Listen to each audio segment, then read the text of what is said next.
What do you mean you're not coming? The blue girl's voice echoed through the village square, her frustration cutting through the chatter of the market.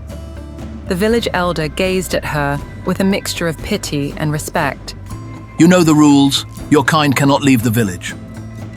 She clenched her fists, the rough fabric of her tunic tightening around her knuckles. But why?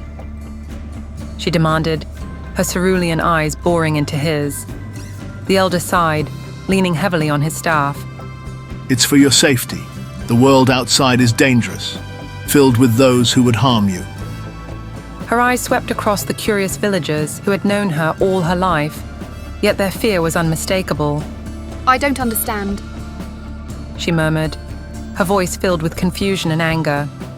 Suddenly, the white tiger, her loyal companion, padded up beside her. It had found her in the woods days ago, injured and lost, and since then had never left her side. She felt a deep bond with the creature, as though it understood her need to find answers. I have to go. She whispered to the tiger, determination in her voice. I need to know why I'm different.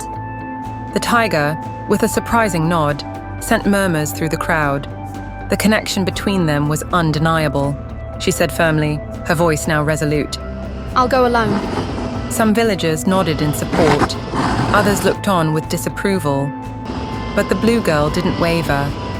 With the white tiger by her side, she turned her back on the only home she'd ever known and began walking toward the edge of the village.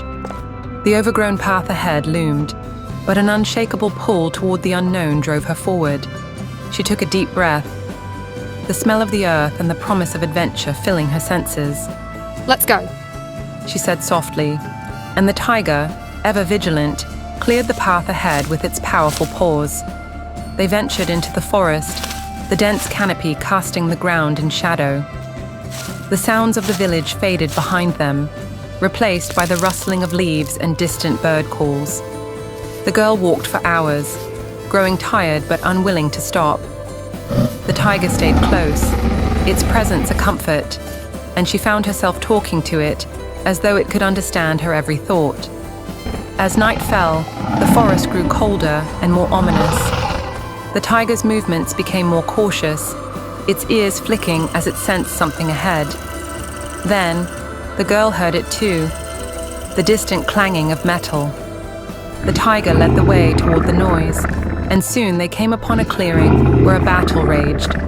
Samurai warriors fought desperately against shadowy creatures, their armor dented and bloodied.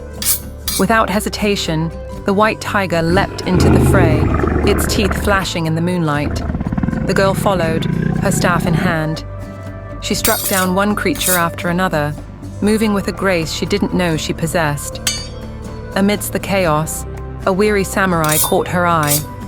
Despite his exhaustion, he fought with incredible skill. When a monstrous creature lunged at him, her instincts took over. She stepped in, delivering a powerful blow with her staff, saving his life.